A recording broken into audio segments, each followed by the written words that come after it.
আমেরিকাকে বলা হয়, রাশিয়া তো আফগানিস্তানের তালেবান সরকারের সাথে হাত মিলিয়ে বন্ধু হয়ে গেছে। আর আমেরিকাকে যদি নতুন করে কেউ বলে আপনাদের বাংলাদেশে যে সকল মুরগি চোরা শাহরিয়ার কবির নাস্তিক মোরতাদরা আছে, কথায় কথায় মাথায় টুপি আর গালে দাড়ি দেখে তালেবান বন্ত, ওই সকলের পালেরা আর কেউ এখন মুখ খোলে না, ঠিক কিনা চলে? তালেবানদের এক বিশাল একটা জামাতে, সেগুলো টঙ্গীর বিশ্ব ইজতেমায় প্রধানমন্ত্রী থেকে স্বরাষ্ট্রমন্ত্রী, স্বরাষ্ট্রমন্ত্রী থেকে আইনমন্ত্রী, আর মুরগি চোরা শাহরিয়ার কবির আর নাস্তিক মোরতাদদের যে প্রেতাত্মা, একজনও তালেবান শব্দ একবারও মুখে বলে। কারণ চাচা আপনা যান বাসা, আমেরিকারে পিটাইয়া বের করে দিয়েছে, আমরা মুখ খুললে খবর আছে, ঠিক কিনা?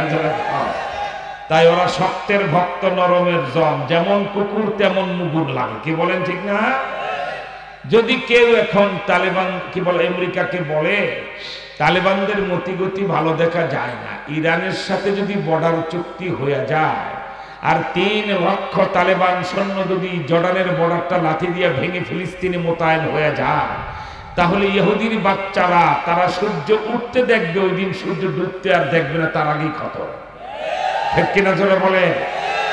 সুতরাং তাড়াতাড়ি আপনি আবার আফগানিস্তানে সৈন্য পাঠান, আবার টমাহক ক্ষেপণাস্ত্র, আপনার প্যাট্রিয়ট ক্ষেপণাস্ত্র, স্টিনজার ক্ষেপণাস্ত্র, আপনার স্টেল বোমারু বিমান আবার আফগানিস্তানে পাঠান। প্রস্তাব করে দেখেন না আমেরিকার প্রেসিডেন্ট জো বাইডেনকে, কি বলবে জানেন? তোমার যদি চুলকানি থাকে তোমার দেশে সৈন্য পাঠান, আমি যে মার খাইছি কিয়ামতের আগে আর কোনোদিন আফগানিস্তান যাব। তার মানে আল্লাহকে হাজার না যেটা বলছে, তো ব্যাক করার রহমত হইবে না মুসলমান হিসাবে। বর্তমান পৃথিবীর super power of the world হলো তালেবান শক্তি, ঠিক কিনা? তালেবানরা গোটা পৃথিবীকে শাসন করবো চিনি ইনশাআল্লাহ। এখনই তো গোটা পৃথিবী তাদের ভয়তে তটস্থ। তোমরা তওবা করো, চরিত্র ভালো বানাও, মাথায় টুপি রাখো, গালে দাঁড়িয়ে রাখো, মিথ্যা কথা ছাড়ো, হারাম খাওয়া ছাড়ো, লেনিন কালমার্সের পচা পায়খানা রাজনীতি ছাড়ো, টেন্ডারবাদী চাঁদাবাদী নেতা হইলে কি বল হয় দুর্নীতি করবা, সরকারি কর্মকর্তা হলে পায়খানার মতো ঘুষ খাইবা, আর টেন্ডারবাদী চাঁদাবাদী দুর্নীতি সন্ত্রাস খুন খারাপি করবা, আবার মুসলমানও দাবি করবে, এটা হবে না। আগামী 10 দশকে 58টা মুসলিম রাষ্ট্রে একটা তাগুত সরকার ক্ষমতায় থাকতে পারবে না, সবগুলিকে ঝাঁটাফেটা করে বিদায় করা হবে, ঠিক কিনা চলে? Inshallah, not only Bangladesh, all countries of the world, side to side and corner to corner, all over of the world. এবার আমাদের টার্গেট গোটা পৃথিবীতে লা ইলাহা ইল্লাল্লাহ ঘরে ঘরে ঢুকায়। আপনারা এই পবিত্র মিশনে ময়দানে নামতে রাজি আছেন ইনশাআল্লাহ? আরে কলেমার দাওয়াতে কি আমরা ময়দানে নামতে রাজি আছি? কারা রাজি? দু হাত তুলে আল্লাহু আকবার বলে দেখায় দেয়। আল্লাহ তুমি হাত কবুল করো, জোরে কোন আমিন। আমার ভাইরা, আপনাদের দৃষ্টি আকর্ষণ করে বলছি, আল্লামা মামুনুল হক সাহেব শেখুল হাদিস ইবনে শেখুল হাদিস, একজন জীবন্ত বাংলাদেশে সেই নবী জামানার সাহাবায়ে কেরামদের মতো বীর মুজাহিদ। আল্লামা মামুনুল হক সহ আমরা জেলখানায় বসে সিদ্ধান্ত নিয়েছি, সবাই বের হয়ে গেছেন, একজন বাকি, তিনিও বের হয়ে যাবেন। তবে যত বেশি দেরি করা হবে মামুনুল হক তত বড় শেখ মুজিব হবেন, ঠিক কিনা বলেন? অলরেডি মামুনুল হক ইসলামী শেখ মুজিব হয়ে গেছে। বের হওয়ার পরে দেখতে পাবেন কত ধানে কত চাউল, আর বাংলাদেশের বাতাস কোন দেশ থেকে কোন দিকে ঘুরে, ঠিক কিনা বলে? এই প্রচলিত রাজনীতিবিদ আর খুনি সন্ত্রাসীরা হাওয়ার সাথে ভেসে যাবে ইনশাআল্লাহ। আমরা সিদ্ধান্ত নিয়েছি বাবা, এই বাংলাদেশে দেশ স্বাধীন হওয়ার পর 53 বছর ওলামায়ে কেরাম ওয়াজ শোনায়। ব্যক্তিগতভাবে আমি 40 বছর মাইকের সামনে কথা বলি। আমরা সিদ্ধান্ত নিয়েছি কোনো মুনাফিকদের কেরা ওয়াজ শোনাবো না। প্রত্যেকটা মাহফিলে মঞ্চে বসে আগে শ্রোতাদের সাথে 2টা প্রস্তাব করি, যদি প্রস্তাবে রাজি হয় তাহলে বয়ান করব, আর প্রস্তাবে রাজি না হলে মুনাজাত দিয়ে বাড়িতে বিদায়। কারণ মুনাফিক ফাসেক ফুজ্জারদেরকে ওয়াজ শোনায় কোনো লাভ নাই। ওয়াজ শুনবে আমাদের আর পিছনে ঘুরবে শয়তানদের, এটা হতে পারে। আলেমদের ওয়াজ শুনবে যারা, আলেমদের সাথে থাকবে তারা, কোরআন হাদিসের সাথে থাকবে তারা, ঠিক কিনা জোরে বলে? যেই 2টি বিষয় পছন্দ হলে আমি এখানে কিছু কথা বলবো। প্রচন্ড ক্লান্ত অসুস্থ অবস্থায় মঞ্চে বসেছি, তারপরে বলবো একটা বিষয় হলো, আমরা যে কলমায় বিশ্বাস করি, ফিলিস্তিন আর গাজার মুসলমানরা কি আরেকটা কলমায় বিশ্বাস করে না? সে লা ইলাহা ইল্লাল্লাহ বিশ্বাস করে, ঠিক? আমরা যে কোরআন পড়ি, ফিলিস্তিন আর গাজার মুসলমানরা কি আরেকটা কোরআন শরীফ পড়ে? আমরা যে মদিনাওয়ালার উম্মত, তারা কি আরেকজনের উম্মত? আমার ভাইরা, আমরা যে কেবলা মক্কার দিকে মুখ করে নামাজ পড়ি, তারা কি আরেক দিকে ফিরে নামাজ পড়েন? তাহলে নিরপরাধ, নিষ্পাপ নারী পুরুষ এবং কি যেন বলা হয় অসামরিক 40,000 মুসলমানকে গেল 5 মাসে হত্যা করেছে বিশ্ব সন্ত্রাসী ইহুদির বাচ্চারা। 40,000 মুসলমানকে হত্যা করে আরব সাগরের পানি লাল বানিয়ে ফেলেছে। 20,000 মুসলমানদের দুধের বাচ্চাকে বোমা মেরে টুকরা টুকরা করে আরবের মাটি লাল বানিয়ে ফেলেছে। প্রথম প্রস্তাব, আপনারা কি রক্ত আর লাশের বদলা নিতে রাজি আছেন? এই যে 40,000 নিরপরাধ মুসলমানকে ইহুদির বাচ্চারা হত্যা করেছে, প্রত্যেকটা লাশ আর প্রতি ফোঁটা রক্তের বদলা নিতে রাজি? কারা রাজি? দু হাত তুলে আল্লাহু আকবার বলে দেখায় দেন। এই জোর আল্লাহু আকবার বলে, আরো জোর আল্লাহু আকবার বলে। যদি সময় সুযোগ এসে যায়, প্রত্যেকটা লাশ আর প্রতি ফোঁটা রক্তের বদলা আমরা গুনে গুনে নেব, ঠিক কিনা জোরে খায়? আমার ভাইরা, একটা বিষয় আলহামদুলিল্লাহ খুশি হইলাম, রাজি হইলেন, কিন্তু পদ্ধতি হবে দুইটা পদ্ধতির যে কোনো একটা পদ্ধতিতে এই রক্তের বদলা আমরা নেব। একটা হলো শাহজালাল মুজাদ্দিদ ইয়ামানি রাহমাতুল্লাহর পদ্ধতি, আরেকটা হলো আমাদের 71 সালের মুক্তিযুদ্ধের কি বলা হয় পদ্ধতি, ঠিক কিনা? মুক্তিযুদ্ধের পদ্ধতিটাই বলি। 1971 সালে পাক হানাদার বাহিনী আমার এই নিরস্ত্র ঘুমন্ত বাঙালির উপরে বর্বর হামলা করেছিল, ঠিক কিনা? মাত্র 7.5 মাসে 30 লক্ষ বাঙালিকে ওরা নির্বিচারে হত্যা করেছে। এরপরে অক্টোবর মাসের শেষ সপ্তাহে, মার্চের কাল রাত্রে তারা হামলা শুরু করলো। অক্টোবর মাসের শেষ সপ্তাহে বাংলাদেশের আবাল বৃদ্ধ বনিতা ছাত্র শিক্ষক কৃষক শ্রমিক যখন মুক্তিযুদ্ধের নাম লেখায় পাল্টা প্রতিরোধ গড়ে তুলল এবং পাকিস্তানের সেনাবাহিনীর উর্দিপরা major general brigadier general colonel এই সকল পাকিস্তান সেনাবাহিনীর অফিসারদেরকে বাঙালি মুক্তিযোদ্ধারা হত্যা করা শুরু করল। অক্টোবরের শেষ সপ্তাহ, নভেম্বর আর ডিসেম্বরের প্রথম সপ্তাহ, মাত্র 1.5 মাসে 5,000 পাকিস্তানি সেনাবাহিনী আমার বীর বাঙালি মুক্তিযোদ্ধাদের হাতে যখন প্রাণ হারালো, ওই পাকিস্তানের হানাদার ইয়াহিয়া খান, টিক্কা খান, ভুট্টু খানের ওই সকল দালাল বাহিনী ওরা ভয় পেয়ে গেল, ঠিক কিনা জোরে খান? এরপরই তারা 16ই ডিসেম্বরে বাংলার লাল সবুজের পতাকা মেনে মাথা নিচু করে আত্মসমর্পণ করে আমার বাংলার মানুষকে কি বলে গণহত্যা করা বন্ধ করতে বাধ্য হয়েছিল, ঠিক কিনা? তাহলে 71-এর পদ্ধতিটা হলো কি? লাশের বদলে লাশ চাই, রক্তের বদলে রক্ত চাই। 30 লাখ মারার পরেও যদি আমরা চুপ থাকতাম, ওরা আরো 30 লাখ মেরে ফেলতো, ঠিক কিনা? কিন্তু যখনই আমার বীর মুক্তিযুদ্ধ, এই জন্যই মুক্তিযোদ্ধার আমাদের গর্বের ধন, ঠিক কিনা? আমাদের অহংকার। আমার ভাইরা, যখন মুক্তিযোদ্ধারা এদেরকে নিধন করা শুরু করে, এরা যখন দেখলো বাঙালি এখন শুধু মরে না মারে, ঠিক কিনা বলে? এখন শুধু লাশ দেয় না, লাশ ফালায়, কি বলেন ঠিক না? তখনই ওরা আত্মসমর্পণ করে। সুতরাং আজকে আমার বাংলাদেশে 71-এর পদ্ধতি আবার গ্রহণ করতে হবে। আমরা এই চলতি এপ্রিল মাসের মধ্যে চূড়ান্ত সিদ্ধান্ত জাতিকে জানাবো এবং আশা করি আল্লামা মামুনুল হক সাহেব এই মাসের মধ্যে আমরা জেলখানা থেকে বের করতে সক্ষম হবে ইনশাআল্লাহ। এবং আপোষে যদি না হয় 10 লাখ এক সাইজের যুবক আর 10 লাখ বাসের লাঠি গাজীপুর কাশিমপুর কারাগার ঘেরাও হবে। 2 ঘন্টার আলটিমেটাম হবে। প্রধানমন্ত্রী টেলিভিশনের ভাষণে 2 ঘন্টায় নির্বাহী ক্ষমতায় যদি 2 ঘন্টার আলটিমেটাম উনি মামুনুল হক সাহেবকে নির্বাহী ক্ষমতায় মুক্তি দেন, আমরা সরকারকে ধন্যবাদ সাধুবাদ জানাই। আর 2 ঘন্টা অতিক্রান্ত হওয়ার পরে কারাগারের দেয়ালের একটা ইটও থাকবে না, আর কাশিমপুরের কারাগারের সৈকতে বিল্ডিং এর 6 তলা বিল্ডিং এর একটা ইটও থাকবে না। সেই সংগ্রাম বাংলায় শুরু হবে, ঠিক কিনা জোরে কর?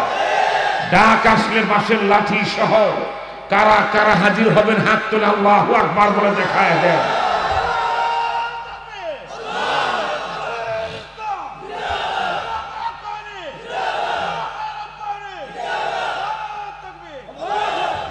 মামুনুল হক সাহেব বের হওয়ার অপেক্ষায় আমরা আছি। আমরা কর্মসূচি আগেই দিতাম, আর এবার কোনো ছোটখাটো কর্মসূচি হবে না, ভূমিকম্প হবে ইনশাআল্লাহ।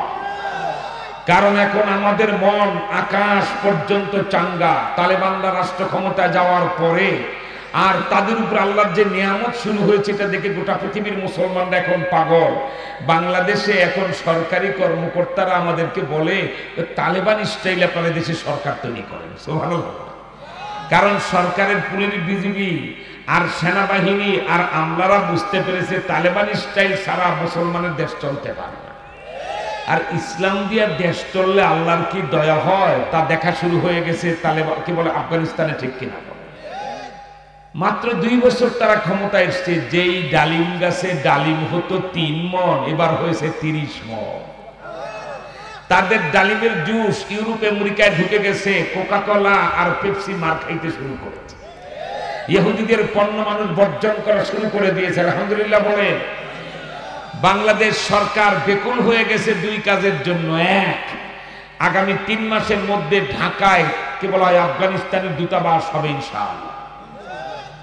আগামী 2 মাসের ভিতরে বাংলাদেশে তালিবানদের প্রোডাক্ট ওই জুস আর সাফা ঢুকে যাবে, যা মানুষ পেলে যখন একটা বোতল জুসে টান দেবে ওমরি জমানার ঘেরান পাবে ইনশাআল্লাহ। ইনশাআল্লাহ জোরে কয়।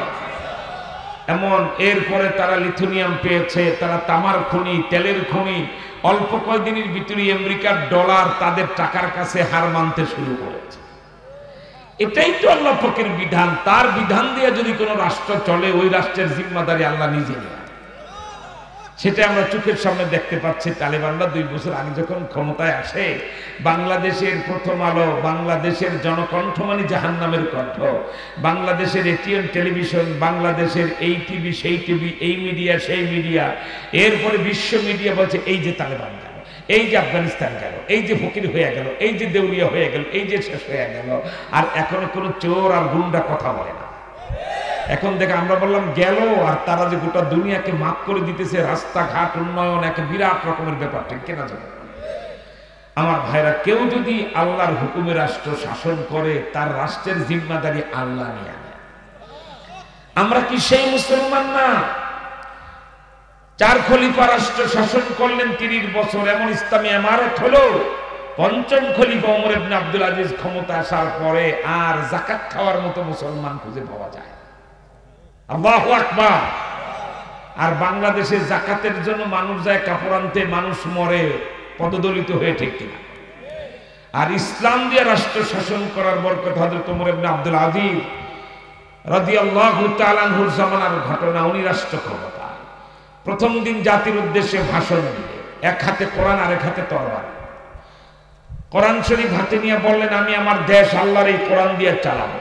যদি কোরআন থেকে চুল পরিমাণ সরে যায়, তরবারিটা উঁচা করে জাতিকে দেখাইলেন, এই তরবারি দিয়ে আমাকে 2 টুকরা করে ফেলবা।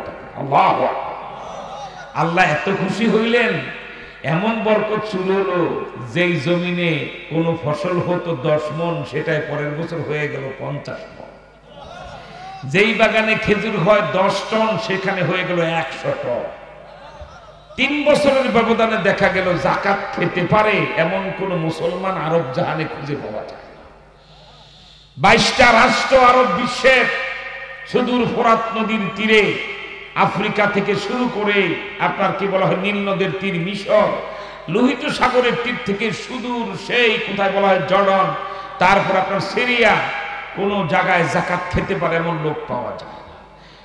ইসলাম দিয়ে রাষ্ট্র শাসন করে, আল্লাহর হুকুম নবীর তরিকায় দেশ চললে কত বরকত হয়। এখন পাকিস্তান বাংলাদেশ হাঁ করে তাকিয়ে আছে, ঠিক কিনা?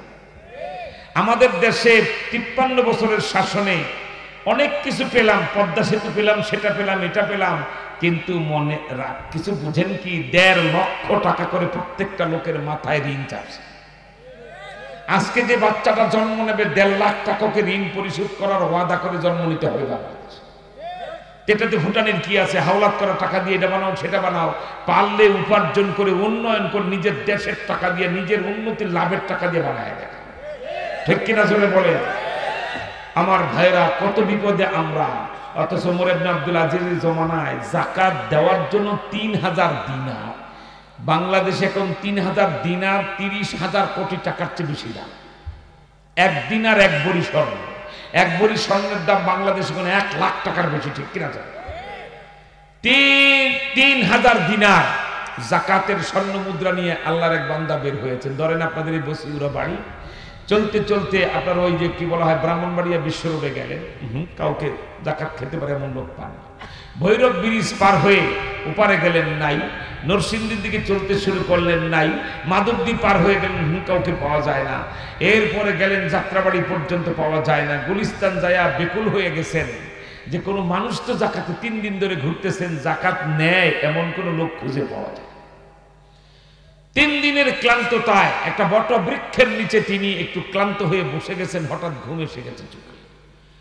এর আগে তিনি দেখলেন 3 দিন 3000 দিনার জাকাতের টাকা নিয়ে, টাকা গ্রহণ করবে জাকাতের এমন কেউ, যাকে দিতে চায় সেটাই নিয়ে যাও, আমার জাকাত দেওয়ার লোক পাই না, তোমার জাকাত দেন, যাও মিয়া। 3 দিন পরে আল্লাহর ওই বান্দা দেখলেন এমন একটা গাছের তলায় যায় তিনি উপনীত হলেন। সেখানে গায়ের জামা ময়লা, ছোট্ট একটা গাপটি টপলা ছেঁড়া ফেরা। উনি শুকরিয়া আদায় করেন, আল্লাহ এই লোকটার হায়াত লম্বা করে দাও, আল্লাহ উনি আমাকে বাঁচাইলেন, ওনার যা ভেড়ভূষা কাপড় চোপড় মনে হয় গরিব মানুষ হবে, জাকাতের 3000 দিনার তাকে দিয়েই আমি মুক্তি হয়ে যাব। অনেক দোয়া করতেছেন। এই দোয়া করতে করতে তিনি একটু ক্লান্ত হয়ে ঘুমিয়ে গেলেন। ঘুম থেকে উঠে দেখেন তার ওই বন্ধুও ঘুম থেকে উঠেছে। ঘুম থেকে উঠা মাত্র হচ্ছে, ভাই আল্লাহ আপনার হায়াত লম্বা করে দেখ, আপনাকে আল্লাহ বাঁচায় রাখুক, আপনাকে আমার রক্ষা করলেন। আমার প্রিয় নবী বলেছেন জাকাতের টাকা যদি মূল মাল থেকে আলাদা করা না হয়, ওই মূল মাল পায়খানা হয়ে যায়, ঠিক কিনা? আমি আমার মাল থেকে জাকাত আলাদা করেছি, কি দেওয়ার লোক পাই না। ভাই আল্লাহ আপনাকে হায়াত লম্বা করে দেন, আপনি অনেক বছর বেঁচে থাকেন, আমার জাকাতের টাকাটা গ্রহণ করেন, আমাকে বাঁচাও। লোকটাকে রাখো নিয়া, আমি জাকাত খাওয়ার জন্য বসে আছি না দেওয়ার জন্য, সেটা তাহলে জানবা। সুবহানাল্লাহ। লোকটা বলছে, শোনো, আমাদের রাষ্ট্রপ্রধান head of the state Umar ibn Abdul Aziz যখন রাষ্ট্র ক্ষমতায় বসেছেন, এক হাতে কোরআন আরেক হাতে তরবারি নিয়ে বলেছিলেন আমি কোরআন দিয়ে রাষ্ট্র শাসন করব। আল্লাহর কোরআন থেকে যদি চুল পরিমাণ আমি সরে যাই, এই তরবারে দিয়ে আমাকে জনগণ 2 টুকরা করে ফেলবে। সেদিন থেকে আল্লাহর রহমত আমাদের আরব দুনিয়ায় নাজিল হওয়া শুরু হয়ে গেছে। সুবহানাল্লাহ বলে। ওই ব্যক্তি বলে, তুমি কি আমার এই পোটলাটা খালি মনে করেছো? আরে কয় টাকা তোমার জাকাত? বলে 3000 দিনার। কয় দিন ঘুরেছো? 3 দিন। আল্লাহর ওই বান্দা বলেন 5000 দিনারের জাকাত নিয়ে 7 দিন ঘুরতেছি। আরব জাহানে জাকাত খাওয়ার কাউকে পাওয়া যায় না। আল্লাহু আকবার। আপনারা কি বাংলাদেশ ওইরকম চান? স্বভাবগত বাঙালি কোটি টাকার মালিক হলো, ফাও কিছু পাইলি হাত পাততে চায়, ঠিক কিনা? গোটা পৃথিবীতে বদনাম, বাঙালি লোভী, বাঙালি যে দেশে যায় সেখানে কি চুরি বা দুর্নীতি করে কিছু কামাইতে চায়। কারণ রক্তগত ভাবে গোটা জাতির রক্ত আর ব্লাড খারাপ হয়ে গেছে। শুধু কারে মারবে, কারে খাবে, কাটটা নিবে, কি বলেন ঠিক না? একমাত্র ইসলাম পারে জাতির এই চরিত্র বদলাইতে, ঠিক কিনা? আমার ভাইরা, যদি আই ক্যান চ্যালেঞ্জ, আজকে যদি বাংলাদেশ ইসলাম দিয়ে চলা শুরু হয়, আল্লাহু আকবার, আমরা 1.5 লক্ষ টাকা প্রত্যেকটা মানুষ ঋণী হয়ে গেলাম। কিন্তু 53 বছরে যারা এমপি মন্ত্রী রাষ্ট্র শাসন করে আমার দেশের অর্থ লুণ্ঠন করে বাইরে নিয়ে গেছেন, ওই টাকাটা ফেরত আনতে পারলে 1.5 লাখ টাকা ঋণ দিয়ে আরো 5 লাখ টাকা প্রত্যেকের পকেটে থাকবে রাষ্ট্রীয় কোষাগার, ঠিক কিনা? চলে কর। এই হনুমানগুলির আক্রমণগুলির পেটে ব্লেড চালায় দিলেই হবে, চলবেও, একটাও রক্ষা পাবো না। বাংলাদেশের মাটি আষাঢ় মাসের বৃষ্টিতে যেমন মোমের মতো গলে যায়, মনে রাখবা বাঙালি, চৈত্র মাসে তা আবার পাথরের মতো শক্ত হয়। এই দেশের সরকারের ক্ষমতায় যে রাষ্ট্রপতি প্রধানমন্ত্রী হয়ে অপরাধ করে কেউ রক্ষা পায় না। অপরাধ করলে সময় মতো তার শাস্তি পেতেই হবে, ঠিক কিনা? দেখো, জাতির বিবেক, শ্রেষ্ঠ সন্তান ওলামায়ে কেরাম চ্যালেঞ্জ, কোন মায়ের সন্তান কয় ফোঁটা দুধ খেয়ে চল। আজকে এটা ছোট মাহফিল, অল্প লোক, কি বলবো? প্রতিদিন লক্ষ জনতা নিয়ে আমরা কথা বলি। বাংলাদেশের 18 কোটি মানুষের ভিতরে এমন কোন মায়ের সন্তান নাই স্টেজে দাঁড়িয়ে বলবা অমুক হুজুরের বিরুদ্ধে গম চুরির মামলা, তমুক হুজুরের ভিতরে রড চুরির মামলা, অমুক হুজুরের ভিতরে দুর্নীতির মামলা, বলতে পারবা? আছে কোন ইমামের বিরুদ্ধে গম চুরির মামলা? আমার ভাইরা, একটু পরে আমি সে কথায় আসছি। গম চুরি করলো কারা আর জেল খাটে কারা, এই জাতিকে জবাব তার দিতে হবে, ঠিক কিনা?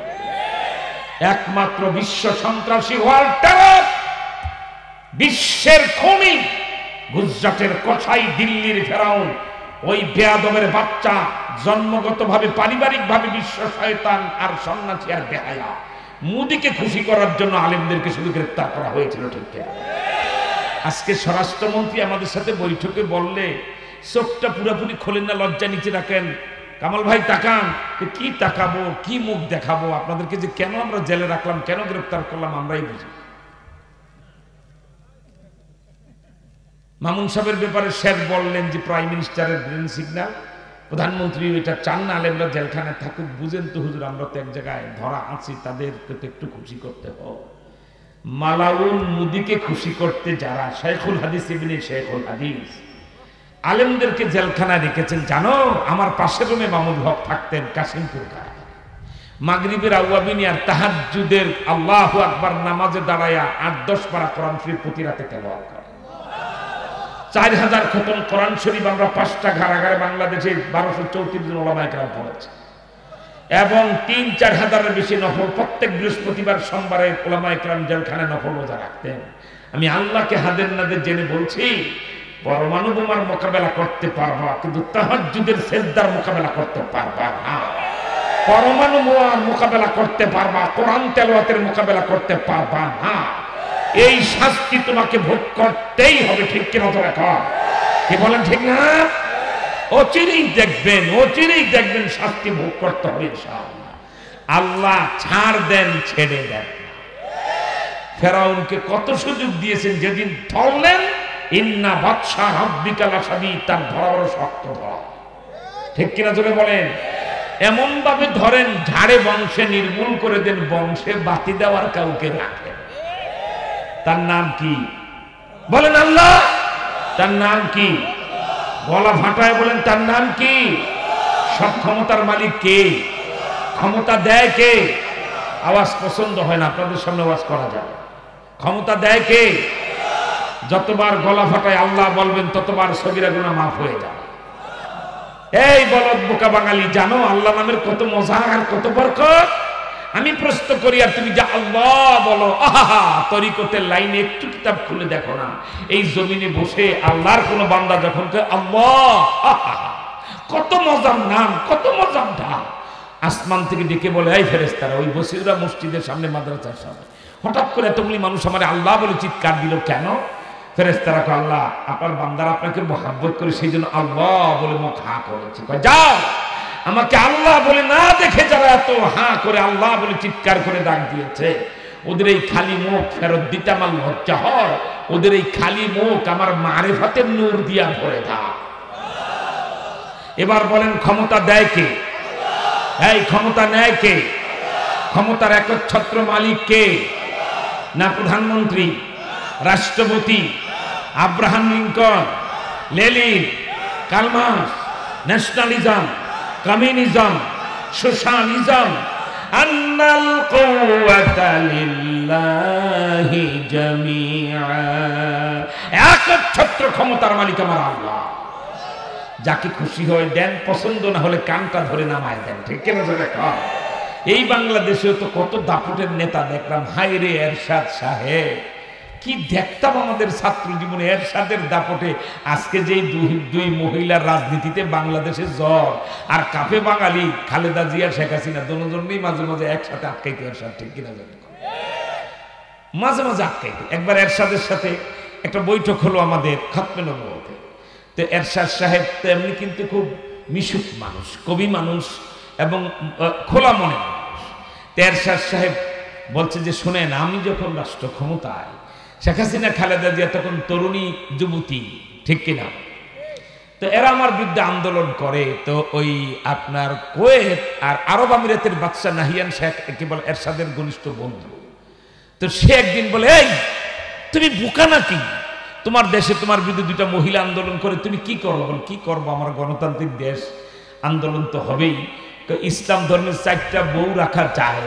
আরে দুটাকে বিয়ে করে ফেলো, তোমার বিরুদ্ধে আন্দোলন হবে না।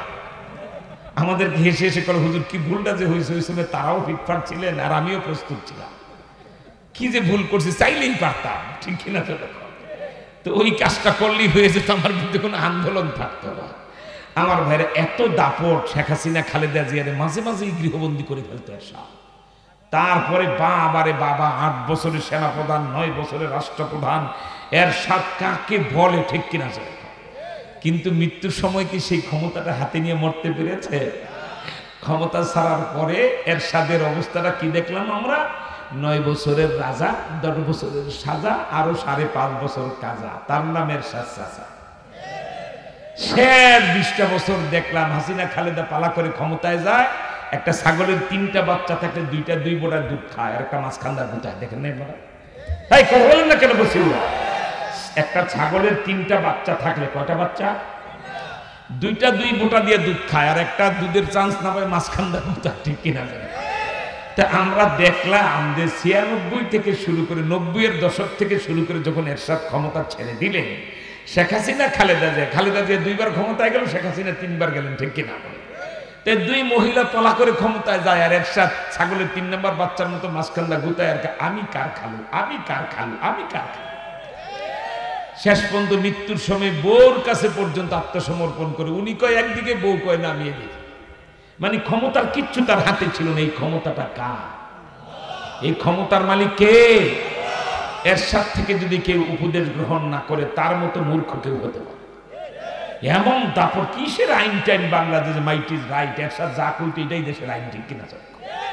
সেই এরশাদকে আল্লাহ পাক এত ক্ষমতাহীন করে নিজের দলটা নিয়ন্ত্রণ পদে নিতে পারলো না। বউ গেল ডান দিকে, উনি যায় বাম দিকে। এরপরে র্যাবের অফিসাররা বলছে, স্যার আপনি তো অসুস্থ, হাসপাতাল নিতে পারেন না। আই এম ফিট, আমি তো ভালো আছি। কেন? আমি আপনাকে না স্যার, আপনার রোগ আছে, আপনার যেতে হবে। হাসপাতালে ভৈরা থুয়ে নির্বাচন করলো। ঠিক কিনা? মানে আল্লাহ পাক তাকে কেমন চামচিকার মতো বানিয়ে ফেলেছিলেন।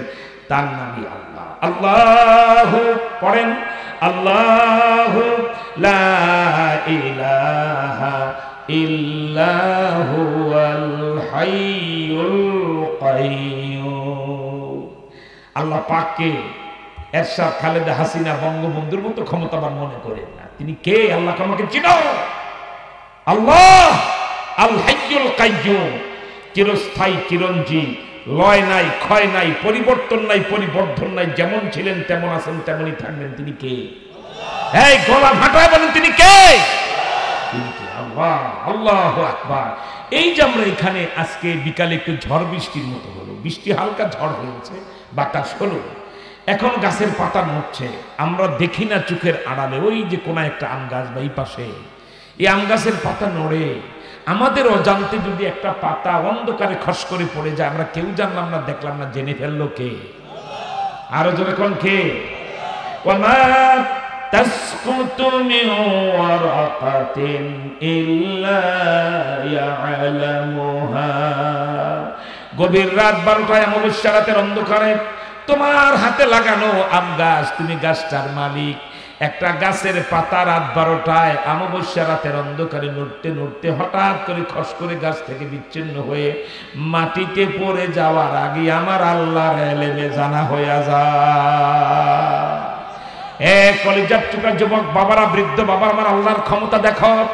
বয়স তোমার 60-65 হয়ে গেছে, চরিত্র বদলায় নাই, কুত্তার মতো গু খাওয়া, সুরের মতো পায়খানা খাওয়ার অভ্যাস হয়ে গেছে। তুমি চশমা পরে বাম দিকে চোখ ঘুরাইয়া মেয়েরা যায়, বুড়া মানুষ সরাসরি তাকাইলে লোকেরা বলবো বুইরার খাস তো খারাপ, মেয়েদের দিকে তাকায়। চশমার ফাঁক দিয়ে আরেকজনের মেয়ের দিকে তাকাও, আর মনে মনে তুমি ফুর্তি করো, বলো তো এটা কে দেখে ফেললো? কেউ জানলো না, দেখলো না, চশমার ফাঁকে চোখটা ঘুরাইয়া কোন দিকে দেখলা? আমার আল্লাহ বলেন, ইয়া আলামু আল্লাহু আকবার, ইয়া আলামু খাইনাতাল আয়ুনি ওয়া মা তুখফিস সুদূর। শোনো যুবক, রাত 12টায় বালিশে মাথা দিয়ে তুমি ঘুমাচ্ছ, পাশের বালিশে তোমার ওয়াইফ, তোমার অর্ধাঙ্গিনী, জীবন সঙ্গিনী শোয়া। মনে মনে পরিকল্পনা কর আগামীকাল। এই যে বর্তমান দেখেন আমাদের বাংলাদেশে ইফতার মাহফিল, আরে রোজাদার ইফতার আয়োজন করেছে, আমাদের একদল ছাত্ররা তাদের উপরে হামলা করলো, ইফতারে ঠিক রক্তাক্ত করে দিল। মনে রাখবা, রোজাদার যুবকদেরকে ইউনিভার্সিটির খোলা ময়দানে ইফতার সামনে রেখে যারা রক্তাক্ত করেছ, বাংলার মাটি তোদেরকে ক্ষমা করবে না। মালাউন্ডা ঠিক কিনা জোরে কও, শাস্তি তোদের পেতেই হবে। ঠিক কিনা জোরে কও। কি দুঃখের কথা, আমরা মুখ রাখি কোথা? কেন? এরা যে ঢোলের বাড়ি পেয়েছে, 100 নাচের বুড়ি, আবার পেয়েছে ঢোলের বাড়ি। মাননীয় প্রধানমন্ত্রী, পদ্মা সেতু উদ্বোধন করতে যায় 200 কোটি টাকা। কয় কোটি? এই বাংলাদেশ জবাব দাও। 200 কোটি টাকা উদ্বোধনী কাজে খরচ হয়েছে। একটা ইট বা আধা ফিট রডও পদ্মা সেতু তো ওই টাকায় লাগে, উদ্বোধনী খরচ। অমাকার মতো এতগুলি প্লেন উঠবে, এতগুলি এই উঠবে, 200 কোটি টাকা।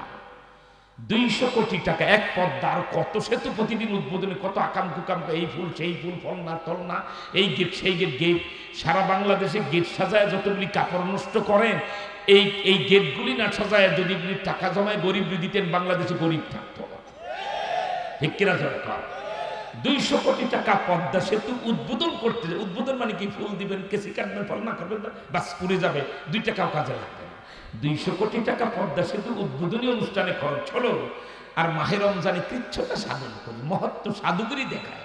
প্রধানমন্ত্রী বললেন যে ইফতার মাহফিলের আয়োজন সরকারিভাবে করা যাবে না। কেন মাননীয় প্রধানমন্ত্রী? একটা মুসলমানের দেশে ইফতার মাহফিল আপনি কেন করবেন না? কয় টাকা খরচ হবে? 1 টাকা সরকারি পোশাক থেকে লাগবে। আপনি যদি প্রতিদিন সর্বোচ্চ 10 লাখ টাকা খরচ করে একটা বিশাল ইফতার পার্টি করা যায়, ঠিক আছে? হোটেল সোনারগাঁ, হোটেল শেরাটন, কূটনৈতিকদের জন্য ইফতার করবেন। আমি নিজে ব্যক্তিগতভাবে কূটনৈতিক ইফতার মাহফিলে 8 লাখ টাকা বিলে বিদেশে সমস্ত কূটনৈতিকদেরকে দাওয়াত দিয়ে সোনারগাঁ হোটেল ইফতার করা হতো। তো ধরলাম প্রতিদিন 10 লাখ টাকা মাননীয় প্রধানমন্ত্রীর ইফতারের খরচ হতো। যদি প্রতিদিন ইফতার করতেন, একদিন এতিমদেরকে নিয়ে, একদিন আলেমদেরকে নিয়ে, একদিন শিক্ষাবিদদের সম্মানে, একদিন দেশের ইঞ্জিনিয়ারদের সম্মানে, একদিন রাজনীতিবিদদের সম্মানে, একদিন কূটনীতিবিদদের সম্মানে, একদিন আরব বিশ্বের নেতাদের সম্মানে, এটা যদি করতেন তাহলে প্রতিদিন 10 লাখ হলে 30 দিনে 3 কোটি টাকা খরচ হতো, ঠিক কিনা? যেই দেশে পদ্মা সেতু উদ্বোধনে 200 কোটি টাকা খরচ করলে গায়ে লাগলো না, আর মাত্র 3 কোটি টাকা ইফতারে খরচ হবে, সেটার জন্যই বললেন কোন ইফতার পার্টির আয়োজন করা যাবে না। এটা হলো কি বলা হয়, জাতির সাথে বেঈমানি, বিশ্বাসঘাতকতা, ঠিক কিনা? আরে আপনার 1 টাকাও সরকারি পোশাক থেকে লাগতো না। আপনি দরবের সামনে বলি হতো, হ্যালো সালমান জিয়াফা, এই ইফতার পার্টিতে 3 কোটি টাকা খরচ হবে, তুমি বিল দিয়ে দিও। সিস্টার আমি দিয়া সালমান এফ রহমানের হাতের ছাতাও না 3 কোটি টাকা, ঠিক কিনা? আমি নিজে দেখেছি তো, আমি দেখেছি। আপনি এমন ব্যক্তিকে ফোন করে যখন ক্ষমতায় ছিলেন না, এনায়েত 8 লাখ টাকা বিল, হোটেল কি বলা হয় সোনারগাঁ ইফতার পার্টি হয়েছে, টাকাটা তুমি ম্যাডাম আমি এখনই পাঠাই দিতেছি, আপনি চিন্তা করবেন না। আপনি ফোন করলে তো আরেকজন বিল দিয়ে দেয়, আপনার তো নিজেরও লাগে না টাকা, ঠিক কিনা? এরপরে পবিত্র ইফতার মাহফিল আপনি যে বললেন সরকারি খরচে করা যাবে না, এক তো নাচের বুড়ি, আবার পাইলে প্রধানমন্ত্রীর ঢোলের বাড়ি। তাই এরা বিভিন্ন জায়গার ভিতরে ইফতার পার্টির উপরে হামলা শুরু করলো, ঠিক কিনা? বাংলাদেশের যুবকদেরকে ধন্যবাদ জানাই, এরা ইসলাম করে না, কোনো পিসাবের মুরিদ না, কিন্তু মুসলমান যুবক।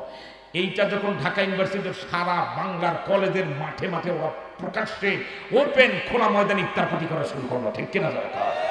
আর যেমন কুকুর তেমন মুগুর, আর কোন শয়তান সাহস করলো ইফতার পার্টিতে হামলা করতে, ঠিক কিনা? যে ইফতারে একটা খেজুর দিয়া যদি কেউ কাউকে ইফতার করায়, আরে আমার নবীর হাদিস, নবীজি বলেছেন আমি আমার নিজের হাউজে কাউসার থেকে তার পানি পান করাই। 1 ডুব পানি দিয়ে সাহাবায়ে কেরাম বলছে, হুজুর আমরা তো পেট ভরে কাউকে ইফতার খাওয়ার ক্ষমতা রাখি না। পেট ভরে খাওয়াতে হবে না, আধা গ্লাস শরবত দিলা, একটু দুধ দিলা, একটা খেজুর দিলা, এ দিয়েও যদি একজন রোজাদারকে ইফতার করাও, তুমি ওই সওয়াব পেয়ে যাবে। সুবহানাল্লাহ। এত বড় বরকতময় অনুষ্ঠান আমি কৃচ্ছতা সাধনের কথা বলে বন্ধ করলেন, আর আপনার কি বলা হয়, কি বলে ভাব সন্তানেরা তারা ইফতার পার্টিতে হামলা করলো। এটা মুসলমান দেশে হওয়া উচিত হয় না, ঠিক কিনা? আর ইফতারের জন্য নবীজি বলছে ওয়াইজাদু রিজকুল মুমিন, আল্লাহ পাক রোজাদার আর মুমিনের রিজিক রমজানে বাড়ায়। আল্লাহ কয় বাড়ায় দিলাম, অন্য মাসে খেজুর খায় না এই মাসে খাবে, অন্য মাসে তরমুজ তেমন খায় না এই মাসে খাবে, অন্য মাসে শরবত খায় না এই মাসে খাবে, অন্য মাসে ছোলা খায় না এই মাসে খাবে, অন্য মাসে বুট খায় না এই মাসে খাবে, অন্য মাসে মুড়ি খায় না এই মাসে খাবে। আল্লাহর নবীর কথা মতো আল্লাহ রিজিক বাড়ায় দেয়। আল্লাহ বাড়ায় দেন, আপনি কমায় দেন, প্রকাশ্য কাজটা ফেরাউনের ডিজাইন, ঠিক কিনা? আল্লাহ মুমিনকে খাওয়াইতে চান, আপনি খাওয়া কেড়ে নিতে চান, এটা ঠিক হয় না, এটা অপরাধ হয়েছে। এই ভুলের মাসুল আপনাকে দিতে হবে, ঠিক কিনা? আমার ভাইদের দৃষ্টি আকর্ষণ করে বলছি, একটা বিষয় আপনারা রাজি হয়েছেন, সেজন্য খুশি হয়েছি। সেটা হলো 40,000 মুসলমান অর্থাৎ গাজা আর ফিলিস্তিনের মুসলমানদেরকে হত্যা করে ফেলেছে আজকে ইসরায়েলি ইহুদির বাচ্চারা। আমরা সুযোগ পেলেই রক্ত আর লাশের বদলা নেব, ঠিক কিনা? একটা পদ্ধতি বলা শুরু করেছি না, ৭১-এর পদ্ধতি। ৭১-এ যেমন বাঙালি যখন পাল্টা পাকিস্তানি সেনাবাহিনী হত্যা শুরু করলো, ওরা আমার বাঙালির উপরে হামলা বন্ধ করে আত্মসমর্পণ করে গণহত্যা বন্ধ করতে বাধ্য হয়েছিল। আমরা এই চলতি এপ্রিল মাস দেখব, এর মধ্যে যদি গাজার ফিলিস্তিনের মুসলমান রক্ত ঝরা বন্ধ না হয়, লাশ বন্ধ না হয়, এই ব্রাহ্মণবাড়িয়া শুনে রাখো, এই চলতি এপ্রিল মাসের ভিতরে আমাদের সিদ্ধান্ত হবে, যদি এই এপ্রিল মাসের মধ্যে ওই আরব সাগরের তীরে ইসরায়েলের ইহুদির বাচ্চারা আমার ফিলিস্তিন আর গাজার মুসলমানের হত্যা বন্ধ না করে, আমরা বাধ্য হব বাংলার ৩ কোটি যুবককে বাঁশের লাঠি নিয়ে মাঠে নামাই দিতে। ঠিক কেন? ৩১ টাইম তোমাদের সামনে ওই যে আমার সামনে ঢাকা সিলেটের গাড়ি দৌড়াইতেছে, ঠিক কেন বলে? প্রত্যেক হাইওয়েগুলিতে বাংলার ৩ কোটি যুবক বাঁশের লাঠি নিয়ে দাঁড়াবে। সেদিন হরতাল হবে না, অবরোধ হবে না, আমার বাংলাদেশের ট্রাক চলবে, আমার বাংলাদেশের বাস চলবে, রিক্সা চলবে, ভ্যান চলবে, কল কারখানা ক্ষেত খামার খোলা থাকবে, কৃষক শ্রমিক নিজে নিজের কাজ করবে, আমার বাংলাদেশি কেউ কোনো জায়গায় বাধার সম্মুখীন হবে না, সব চলবে। কিন্তু এই Dhaka to Sylhet, Dhaka to Chittagong, Dhaka to Rajshahi, Dhaka to Jessore, Dhaka to Mymensingh, Dhaka থেকে হাইওয়ে রুটগুলিতে যতগুলি রাস্তা দিয়ে গাড়ি বের হবে, বিদেশি পতাকাবাহী গাড়ি দেখলেই সিগন্যাল দিয়ে আর ইশারা দিয়ে দাঁড় করানো হবে। এই করবেন না কেন? এরপরে সেই গাড়িটা তল্লাশি করা হবে। ওই গাড়িতে তল্লাশি করে যদি ইহুদি পাওয়া যায়, খ্রিস্টান পাওয়া যায়, আর সাদা চামড়ার লাল কুত্তা ইংরেজ পাওয়া যায়, ৭১-এর মুক্তি যুদ্ধের স্টাইলে ইঁদুরের বাচ্চার মতো টান্দা বের করে নিধন করতে হবে। ঠিক কেন? আমার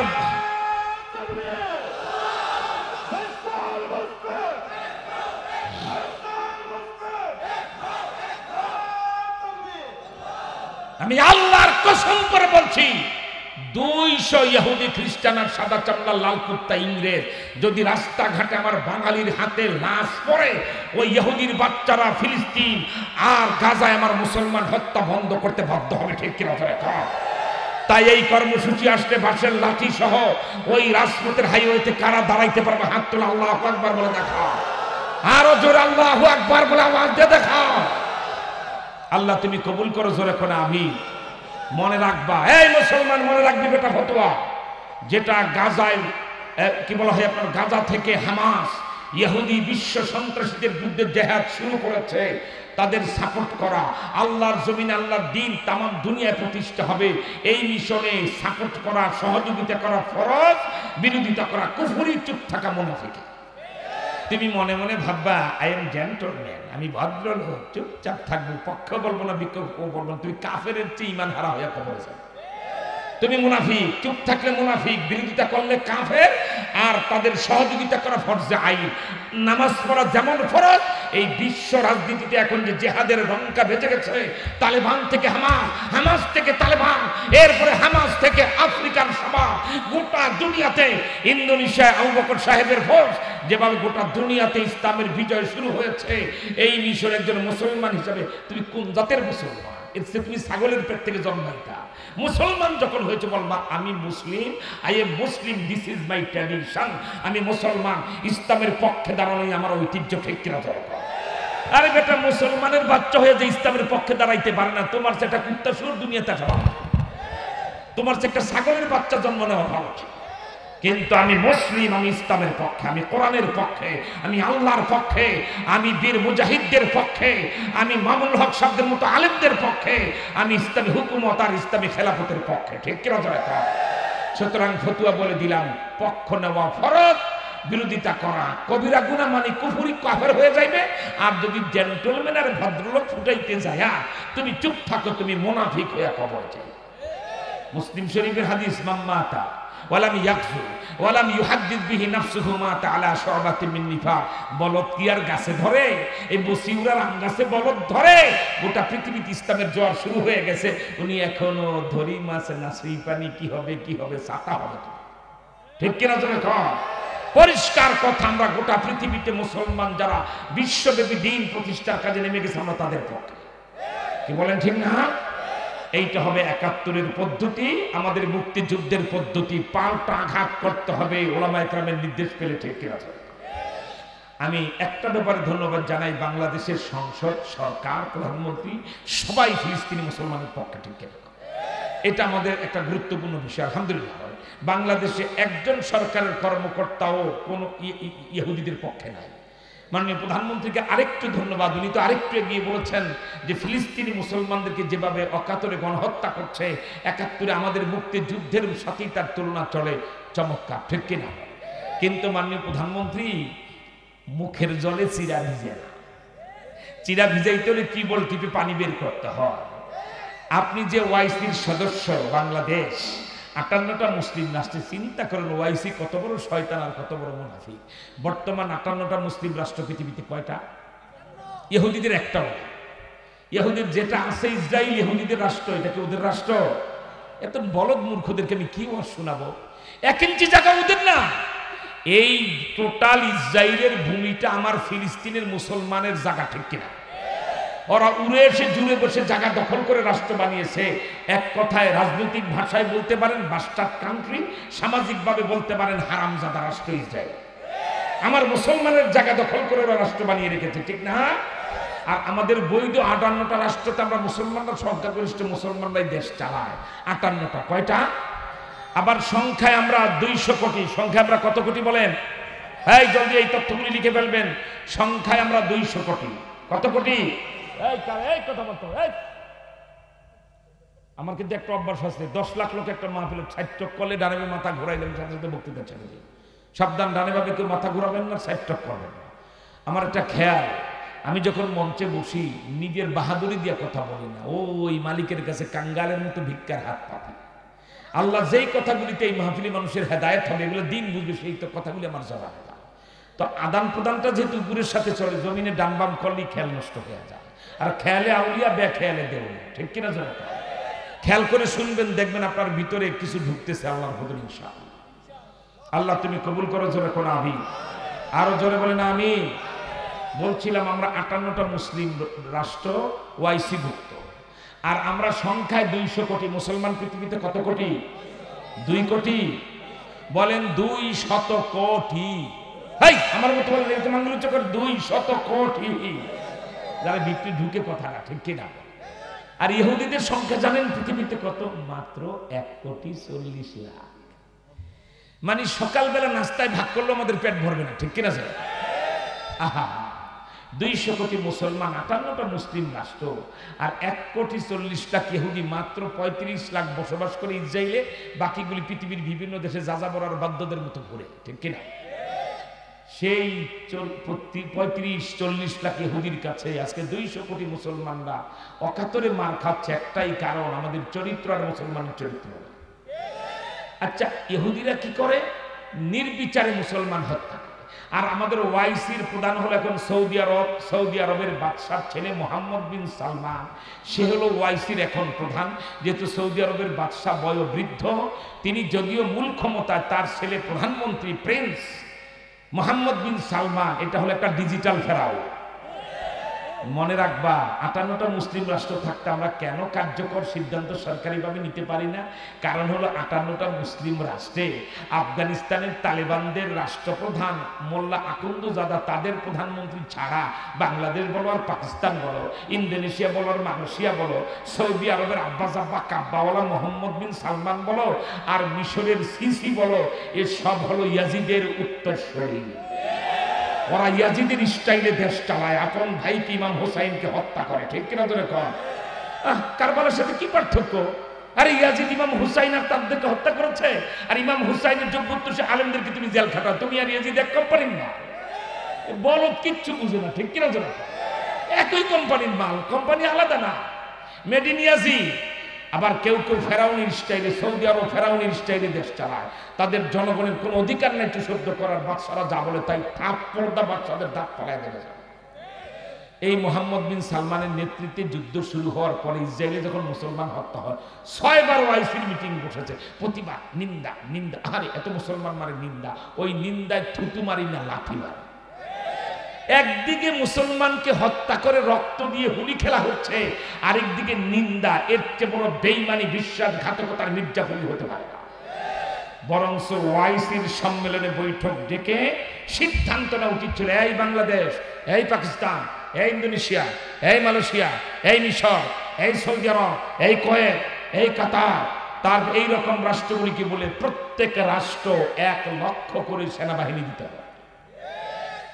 আমার দেশের পকেটের ট্যাক্সের পয়সা, আমার পকেটের ট্যাক্সের পয়সা দিয়া সেনাবাহিনী কুরবানির গরুর মতো পুষবো, বসায় বসায় খাওয়াবার জন্য না, ইসলামের দরকার হলে যুদ্ধের জন্য, ঠিক কিনা যারা খাওয়া।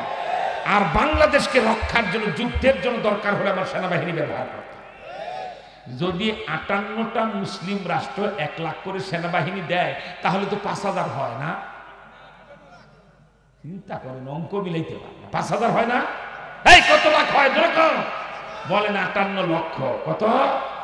আই ক্যান চ্যালেঞ্জ, আল্লাহকে হাদের নাদে জেনে বলছি, 58 লক্ষ মুসলিম সেনাবাহিনী যদি সকালবেলা ফজরের পরে কি বলে ফিলিস্তিনে মোতায়েন হয়, ওই দিন সূর্য ডুবার আগেই ইহুদি রাষ্ট্রটা মাটির সাথে রিপিট হয়ে যাবে, ঝাড়ে বংশে নির্মূল হয়ে যাবে, পৃথিবীর মানচিত্রে ইহুদি নামে কোনো রাষ্ট্র খুঁজে পাওয়া যাবে না। সেইটা না করে ওনারা নিন্দা প্রস্তাব করে, সেজন্যই তো তালেবানরা বিরক্ত হয়ে বলে না এই ওয়াইসি বুঝি না। তালেবানদের মোল্লা একেবারে আকন্দজাদা বলেছে সৌদি আরবকে ফলো করবা না, ফলো করবা গোটা বিশ্বে মুসলিম আমাদেরকে, আলহামদুলিল্লাহ বলেন। তাই ওনারা বারবার ইরানকে চাপ দিতেছে, ভাই বর্ডারটা একটু খোলো না, একটু সমস্যা, আমার সাথে আমেরিকার তেমনি খোটা করি, তোমাদের জন্য বর্ডার খুলে দিলে পরমাণু বোমা আমার এখানে ফালাই দিতে পারে। ফালা, যেমনি আমরা পিটায় বিদায় করছি, তুমি এমনি পিটায় বিদায় করবে আমেরিকারে, আলহামদুলিল্লাহ। এখন ইরানও একটু নরম হয়ে গেছে, অর্থাৎ বর্ডার খোলার জন্য। ইরানেরও দুঃখ লাগতেছে, যদিও তারা শিয়া, এরা সুন্নি মুসলমান, তারপর ভাবতেছে এইভাবে মুসলমান মারতেছে, বর্ডারটা খুলে দেয়। তালেবানরা বলতেছে তোমার একজন সেনাবাহিনী দেওয়া লাগবে না, বর্ডারটা শুধু খুলে দেওয়ার 3 লাখ তালেবান। জর্ডানের বর্ডার তুমি খুলে দিবা তোমার বর্ডার, তাহলে তোমরা জর্ডানের বর্ডারে চলে যাবো। জর্ডানের বর্ডারে যায়া খুলতে আবেদন করা লাগবে না, বাম পায়ে একটা করে লাথি দেবো, বর্ডার ক্লিয়ার। এরপর আমরা ফিলিস্তিন মোতায়েন হবার, তুমি দেখবা সূর্য ডুবার আগেই এই ইসরায়েল নামে কোনো রাষ্ট্র পৃথিবীতে আর নাই হয়ে যাবে, ঠিক কিনা জোরে খা। যদি আমরা শুনতেছি এপ্রিল মাসের মধ্যেই নাকি তালেবানদের সাথে ইরানের বর্ডার চুক্তি হবে, যদি নবীজির হাদিসের ইঙ্গিতটা, এই মুসলমান খেয়াল করবে না, 1500 বছর আগে তোমার নবী বলে গেছেন বৃহত্তর খোরাসানে, তার মানে আফগানিস্তান, রাশিয়ার বুখারা, সামারকান্দ, কাজগড়, এই অঞ্চলটার বৃহত্তর অঞ্চলকে বলা হয় খোরাসান। যেমন আমাদের বাংলাদেশের নোয়াখালী, ওই লক্ষ্মীপুর, ফেনী, ওই নোয়াখালী গোড়া এরিয়াটা নিয়ে নোয়াখালী, ওই বিক্রমপুর, একটা গ্রামের নামও বিক্রমপুর, কিন্তু মুন্সিগঞ্জ সদর থানা, টঙ্গিবাড়ি, লৌহজং, তারপরে কি বলা হয় আপনার ওই যে দোহা, এরপরে হলো সিরাজদি খান, এই গোটা 5টা থানার এক বিশাল এরিয়া নিয়ে জায়গাটাকে মানুষ বিক্রমপুর বলে। ঠিক খোরাসান নামে এরকম একটা এরিয়াকে খোরাসান বলে হাদিসের কিতাবে, এরপর বিশেষ করে ফিকহের কিতাবের পৃষ্ঠায় পৃষ্ঠায় ফতোয়ার কিতাবে খোরাসান খোরাসান নামে ঠিক কিনা। পৃথিবীর বিখ্যাত বিখ্যাত মুহাদ্দিস আর বড় বড় ইসলামী মনীষী তৈরি হয়েছে খোরাসান। নবীজি বলেছেন শেষ জমানায় খোরাসানে ইমানদার একটা মুসলিম জমাত রাষ্ট্র ক্ষমতায় চলে যাবে, আফগানিস্তানে তালেবানরা চলে গেছে, ঠিক কিনা। তারপরে কি হবে? ওই সময় ইহুদিদের সাথে মুসলমানদের বিশ্বযুদ্ধ হবে, সুবহানাল্লাহ বলে। এই মুসলমান শুনো, তারপরে কি হবে? আল্লাহ রাসূল বলেন ইহুদিরা, আচ্ছা বলেন তালেবানদের 3 লাখ যদি ফিলিস্তিনে যায় ইসরায়েলের ইহুদি মারা শুরু করে, বাংলাদেশের 3 কোটি যুবক আর বিশ্বের 30 কোটি মুসলিম যুবক যাদের বয়স 30-এর নিচে, এরা কি বাড়িতে বসে বসে আঙুল চলবে? এই তোমরা কি আঙুল চলবা? ইন্ডিয়ার বর্ডারটা লাথি দিয়ে 14টা টুকরা করে আমরাও সেই জিহাদে শরীক হয়ে যাবো, ঠিক কিনা? কে বলেন ঠিক না? আমার ভাইরা, আল্লাহ রাসূল সাল্লাল্লাহু আলাইহি ওয়াসাল্লাম বলেছেন ইহুদিরা যখন মুসলমানদের হামলায় টিকতে পারবে না, সুবহানাল্লাহ বলে, মুসলমানদের হামলা ইহুদিরা টিকতে না পেরে গাছের আড়ালে লুকাবে, চুপচাপে লুকাবে। মুসলমান শোন বেটা, তোমার নবী 1500 বছর আগে বিশ্ব সভার সভাপতি, মানবতার মহানায়ক, head of the world Muhammad সাল্লাল্লাহু আলাইহি ওয়াসাল্লাম তোমার নবী কি বলে গেছেন তোমার ব্যাপারে শোনো, যে এরপরে ইহুদিরা ময়দান থেকে পালাবে, রণাঙ্গনে টিকতে পারবে না, এরা চুপচাপে পালাবে, গাছের এরকম মোটা মোটা ঘাস তার আড়ালে চুপচাপ পালাবে। আর মুসলমান সৈন্যরা ফ্রন্ট লাইনে যায় দেখবে যে তাদের সামনে তো কিছু দেখা যাচ্ছে না, কোনো সৈন্য ইহুদিদের নাই, গেল কোথায় গেল কোথায়, একটু আগেও তো ময়দানে ছিল। তখনই মুসলমানদের ভিতরে কৌতূহল শুরু, গেল কোথায়, এমন সময় গাছের জবান খুলে যাবে, সুবহানাল্লাহ জোরে কর। আমার ভাইরা, গাছের জবান খুলে গেলে গাছ বলবে হে মুসলিম আমার পিছনে ইহুদি লুকিয়ে আছে, খুযহু ওয়াকতুলহু, ইহুদিকে ধরো আর তাকে হত্যা করো। আল্লাহু আকবার বলে। গাছের জবান খুলে, ভালো আছে না? গাছের জবান খুলে, এই মুসলমান জবান এদিকে তাকান, সাবধানে ভাবে তাকাবেন না, নাটক মঞ্চ করছেন না, এদিকে তাকান। গাছের জবান খুলে গাছ যদি বলে হে মুসলিম মি ওরাই ইহুদি, আমার পিছনে ইহুদি লুকিয়ে আছে, খুযহু ওয়াকতুলহু, ওরে ধরো আর জবাই করো। আমার রাসূল হাদিসে বলে গেছেন গাছ যদি জবান খুলে এভাবে সাহায্য করে, বলেন তো আমরা জিতবো না ইহুদিরা জিতবে? আর গলা ফাটায় বলে আমরা জিতবো না ইহুদিরা জিতবে? আমার তো মনে হয় ইহুদিদের জুলুম অত্যাচার দেখে মনে হচ্ছে সেটাই শুরু হয়ে গেছে, ঠিক কিনা?